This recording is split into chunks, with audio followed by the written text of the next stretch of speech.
마태복음 5장 1절부터 6절까지.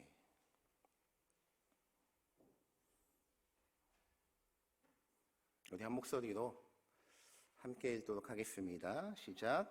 예수께서 무리를 보시고 산 위에 올라가 앉으시니 제자들이 나아온지라. 입을 열어 가르쳐 이르시되 심령이 가난한 자는 복이 있나니 천국이 그들의 것이미요. 애통하는 자는 복이 있나니 그들이 위로를 받을 것이미요. 온유한 자는 복이 있나니 그들이 땅을 기업으로 받을 것이미요. 의에 줄이고 목마른 자는 복이 있나니 그들이 배부를 것임이요. 아멘. 네. 우리 산상수훈의 첫 번째 메시지 팔복을 한 절씩 이렇게 좀 살펴보고 있는데요. 팔복, 우리가 복 받는 걸 제가 이거 팔복할 때마다 계속하는 이야기거든요. 우리가 팔복이라는 말이 우리가 복 받는 걸 워낙 좋아하다 보니까 오늘 본문의 8가지 복의 선언들을 그 별명을 팔복이라고 지었지. 예수님께서 진짜 하고 싶은 말씀은 뭐냐면 복의 포인트, 핵심이 있는 것이 아니라 성도가 하나님 앞에서 복 받는 삶의 방식이 있다는 거예요. 어떤 방식으로 살아가면 그 방식에 하나님께서 원하시는 그 방식대로 살아가면 하나님께서 복을 주시겠다라는 거예요. 팔복의 말씀을 막 뭐라고 해야 되나요? 막 몸에 새기고 문신하고 막 매일 암송하고 뭐 이런다고 주시는 것이 아니라 이 말씀대로 살아가야지 주어지는 복이라는 거죠.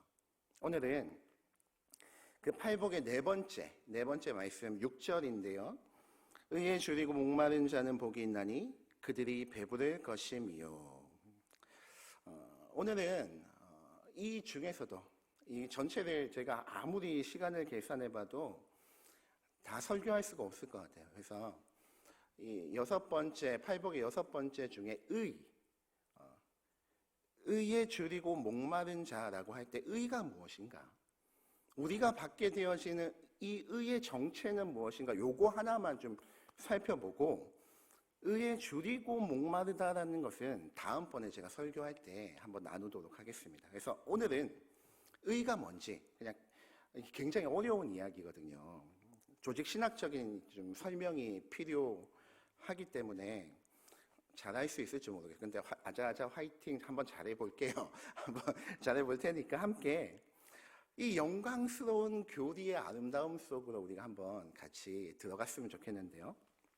그래서 오늘은 의라고 하는 이 한 단어가 가지고 있는 의미가 무엇이고 우리가 어떤 방식으로 의인이 되어졌는지에 대해 함께 나누는 것으로 오늘 설교를 마무리하고자 합니다. 이 의라고 하는 것은 하나님께서 우리에게 요구하시는 의로움이라는 거죠. 이것은 이 의는 그냥 가만히 있는다고 되는 것이 아니라 하나님의 말씀에 적극적으로 순종할 때에 이루어지는 것이 의라는 거예요. 여러분, 요걸 잘 기억해 주십시오. 요걸 잘 기억해 주세요. 의라는 것은 뭐 착하게 살고 뭐 법 없이도 살고 뭐 이런 게 아니라 의라고 하는 것은 하나님의 말씀에 적극적으로 순종함으로 이루어지는 것이 의라는 거예요. 여기까지 이해되셨죠? 요걸 잘 기억해 주세요. 우리가 이 의를 얻게 되어지는 두 가지 방식이 있는데 첫 번째 방식은 아까 의가 뭐라고 했습니까? 하나님의 말씀에 적극적으로 순종함으로 얻게 되어지는 것이라고 했잖아요. 그러니까 뭐 하면 되는 거예요? 말씀에 순종하면 의를 얻게 되어져요. 더 구체적으로 이야기하면 율법을 지킴으로 말미암아 의를 얻게 되어지는 거예요. 율법을 지킴으로 말미암아 사람이 내가 의롭게 되어지는 길이 있는데 성경은 이 길이 불가능하다라고 이야기한다는 거죠. 왜 불가능합니까? 율법이 불완전해서 그런 거예요? 그렇지 않죠. 율법을 어디 절에서 발행해낸 게 아니에요. 누가 주신 거예요? 완전하신 하나님께서 주신 거기 때문에 그 율법의 내용은 완전하다는 것을 믿으셔야 돼요. 하나님께서 우리에게 주신 율법의 내용은 완전한 것이요, 그 율법을 온전히 지키게 되어지면 우리에게 의가 주어진단 말이죠. 근데 성경은 이것이 불가능하다라고 이야기하므로 하나님께서 우리에게 주신 완전한 율법이 문제가 아니라 이 율법을 지키는 우리가, 이 율법을 지켜야 할 우리가 그 율법을 지킬 힘이 없다라는 거예요. 우리가 죄로 인하여 완전히 오염됨으로 말미암아 이 율법을 지킬 힘이, 그 능력이 우리 안에 없다라는 거예요. 그래서 대표적인 사건이 금송아지 사건 아닙니까? 금송아지 사건. 출애굽기 20장에 보면 하나님께서 십계명을 선포하시거든요. 근데 십계명을 선포하실 때 모든 백성들을 모아두고 하나님께서 직접 음성을 들려주셨어요. 와, 그 자리에 저도 있었으면 좋겠는데 어떤 음성이었을지 너무 궁금한데 하여튼 모든 백성들을 모아놓고 하나님께서 음성으로 들려주실 때에 그 장면이 무엇이냐면 우레와 번개와 나팔소리와 산의 연기와 지진으로 인하여 온 천지가 진동하는 거예요. 누구의 음성에? 하나님의 음성에. 그 음성을 듣고 있던 모든 백성들의 심장이 터져 죽을 것 같은 거예요. 하나님의 음성을 들으니 감격해서 심장 터지는 게 아니고, 우리가 연애할 때에 전화 자기야 이러면 막 심장이 터질 것 같잖아요. 좋아서. 그런 게 아니라 하나님의 그 두려우신 음성 앞에 두려워 떨며 심장이 터져 죽을 것 같은 거예요. 그래서 백성들이 모세에게 요구했던 것이 무엇이냐면, 모세요, 하나님이 우리에게 직접 말씀하지 마시고 당신을 통해 말씀하게 해주십시오라고 요청하게 되어지고, 하나님께서 그 요청을 들어주시어서 모세를 통하여 이제는 율법의 말씀들을 백성에게 선포하게 되어진 거예요. 그래서 율법의 말씀을 지금 모세가 받아야 되잖아요. 그래서 시내산 꼭대기에 모세를 데리고 올라가셔가지고 율법을 주시는 거죠. 뭐하고 있는 중에 시내산 꼭대기에서는 지금 누가? 모세가 누구로부터? 하나님으로부터 뭘 받고 있고? 율법을 받고 있는데, 그 밑에서 올라갔던 모세 언제 올라오나 언제 내려오나 시간을 재고 기다려도 하몽차사야. 간지 며칠 됐는데 내려올 생각을 안 하는 거예요. 가만히 생각해보니 아이고 저거 가다가 죽었겠구나, 하도 안 오니까 죽었겠구나 싶어서 그 당시에 이제 종교적인 이제 지도자였던 아론을 협박해가지고 뭘 만듭니까? 우리를 애굽 땅으로 인도해줄 하나님을 만들어내라. 그래가지고 금송아지를 만들잖아요. 여러분 보세요. 지금 이게 무슨 이야기를 하고 싶으냐면, 시내산, 지금 장소가 시내산이에요. 뭐 하고 있는 도중에? 율법을 받고 있는 도중에. 율법을 받고 한 10년, 20년 지난 것도 아니에요. 율법을 지금 당장 받고 있는 그 시간에 그 율법을 뭐 하고 있는 거예요? 어기고 있는 거예요. 만약에 이게 언약의 자리다, 더 쉽게 얘기해서 결혼식의 자리다라고 얘기하면 신랑과 신부가 딴딴따단 언약을 하고 결혼을 하는 그 결혼식장을 떠나기도 전에 그 결혼의 서약을 어겨버리는 거와 마찬가지죠. 제가 예전에 요즘은 신문 잘 안 보잖아요. 근데 예전에 신문에 휴지통 뭐 이런 거 기억나십니까? 그러면 되게 사소하지만 굉장히 좀 웃기기도 하고 좀 이상하기도 한 그런 사건들에 휴지통이라는 이름의 짤막한 기사들, 토픽들이 있었거든요. 제가 본 것 중에 하나가 항상 기억이 나는데, 그게 뭐냐면 결혼식장에서 신랑이 경찰에게 체포가 된 거예요. 그 왜 체포됐냐? 그 이유를 알아봤더니 결혼식장에 하객으로 온 신부의 친구들을 성추행해가지고 체포됐다는 거예요.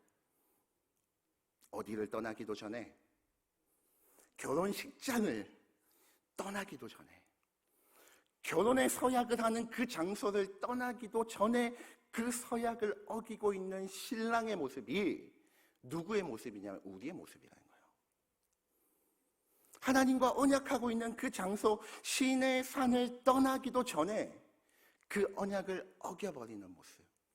이건 한마디로 우리에게 무엇을 보여주냐면 율법을 지킴으로 의를 얻을 수 있는 방법이 우리에게 있다 없다? 없다. 여러분 대답하셔야 오늘 설교가 끝납니다. 율법을 지킴으로 말미암아 의를 얻을 수 있는 방법이 우리에게 있다 없다? 없다. 율법이 잘못돼서 그렇다? 아니야. 누가 잘못된 거예요? 그걸 지켜야 될 우리가 잘못된 거예요. 그래서 첫 번째 방법, 율법을 지킴으로 말미암아 의를 얻을 수 있는 방법이 없기 때문에 다른 방법이 필요한 거예요. 여러분, 로마서 3장 21절 한번 찾아보십시오.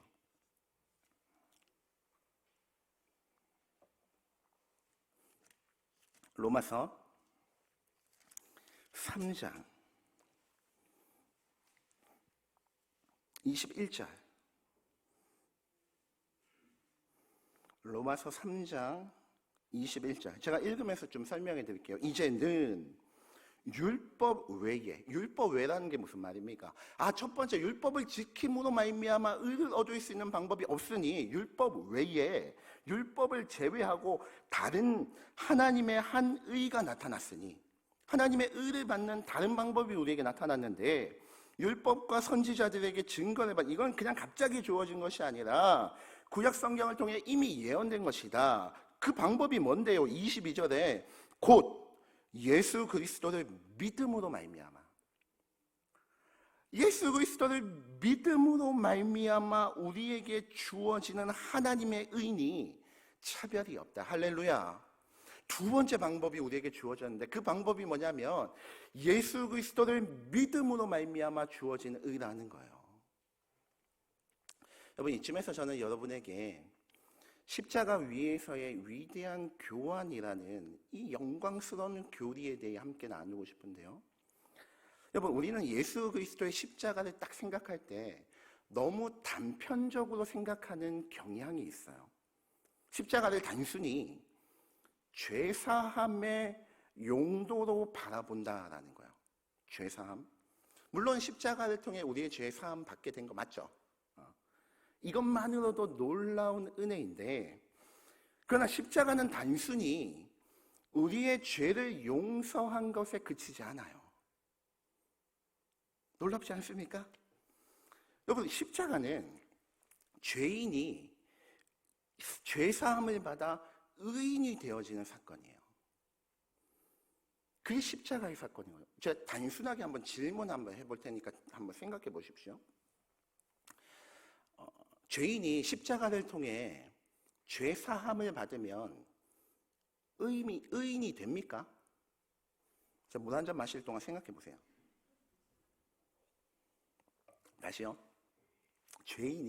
우리가 죄인이잖아요. 죄인이 십자가에서 죄사함을 받으면 의인이 돼요? 아멘을 하셔서 감사해요. 그러면 제가 처음에 했던 여러분이 꼭 기억해 달라고 했던 의가 뭐였어요? 하나님의 말씀에 적극적으로 순종하는 게 의라고, 그래서 이루어진 게 의라고 했죠. 그럼 다시요. 죄인이 죄사함을 받으면 의인이 되기까지 뭐가 부족해요? 말씀에 순종함이 없잖아요. 그래서 여러분 제가 정리를 한번 해드릴게요. 진짜 쉽게 얘기하면 죄인이 십자가를 통하여 죄사함을 받으면 어떤 사람이 되냐면 의인이 되는 게 아니에요. 죄가 없는 자가 되는 거예요. 그 죄가 없는 자가 이제 뭐가 있어야 돼요? 하나님의 말씀에 적극적으로 순종함으로 말미암아 의를 이루는 거예요. 근데 아까 처음 얘기했죠. 우리가 그거 순종할 수 있다 없다? 있어요 없어요? 아까 불가능하다 했잖아요. 결혼식장을 떠나기도 전에 그 언약을 다 깨버리는 게 우리의 모습이잖아요. 우리는 의인이 되어질 수 없어요. 죄 사함을 받아도 우리는 의인이 아니에요. 죄가 없는 자가 될 뿐이에요. 그런데 여기서 놀라운, 제가 오늘 제목을 뭐라고 했습니까? 위대한 교환. 위대한 십자가 위에서의 교환이 이루어지는데, 그 교환은 무엇이냐면, 교환이니까 뭐하고 바꿔야 되잖아요. 예수님하고 우리 사이에 하나씩 주고받는 거예요. 하나씩 주고받는 거예요. 나의 무엇을 예수님께 드리고, 나의 죄를 예수님께 드리고, 그 죄를 받으신 예수님은 너 죄를 줬네. 그래, 너 이거 가져가라. 예수님에게 있는 의를 우리에게 주시는 거예요. 그게 위대한 교환이에요. 그로 말미암아 죄인이 의인이 되어지는 거예요. 죄와 의의 교환이 이루어진 거예요. 여러분, 이게 말도 안 되는 교환이에요. 말도 안 되는 교환. 우리가 교환이라고 하면 교환하는 물건 사이에 비슷한 가치가 있어야 되는 거 아닙니까? 근데 예수님은 당신의 의와 우리의 죄를 교환해 주셨다고요. 우리는 진짜 수지 맞은 건데, 우리 입장에서는 진짜 이거 어떻게 해결할 수도 없는 죄를 가져가시고는 우리가 도저히 이룰 수 없는 율법에 온전히 순종하신 예수 그리스도의 의를 우리에게 전달해 주시니, 우리의 입장에서는 진짜 수지 맞은 건데 예수님은 왜 그러시는 거예요? 경제관념이 전혀 없으신 거예요.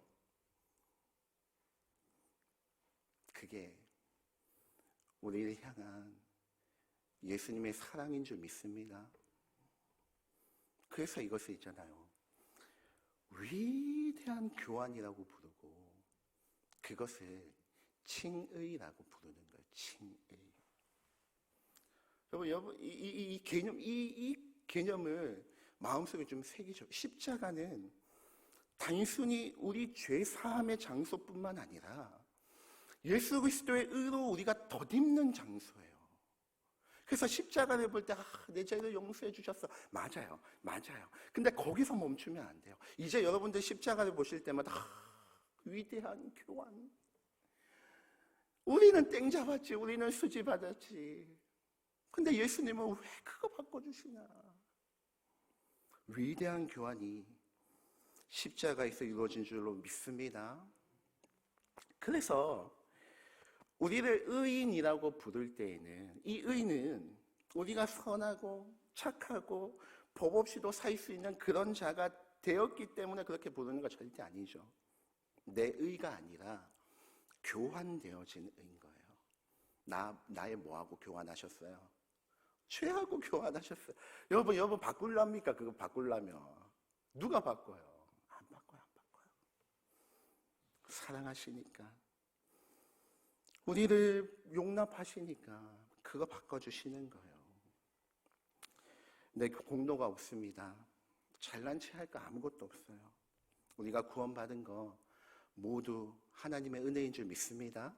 그러면 우리는 벌써 의인이 되었는데, 그 의에 줄이고 목마르다라는 것은 무슨 의미입니까? 목사님, 저한테 그렇게 물어보신다면 그건 다음번에 얘기해요. 개봉박두 기대하시라. 다음번에. 그렇다면 그 예수 그리스도의 완전한 의잖아요. 예수 그리스도의 의니까 완전한 의 아닙니까? 그 완전한 의를 받은 우리가 다시 왜 그 의에 줄이고 목말라 해야 되는지는 다음번에 얘기합시다. 오늘은 여기까지. 좋지요? 오늘 기억해야 될 것은 십자가에서의 위대한 교환이에요. 십자가에서의 위대한 교환. 내가 받은 의는 내 것이 아니라 예수님의 것인 줄 믿습니다. 아멘. 오늘 찬양하도록 할게요.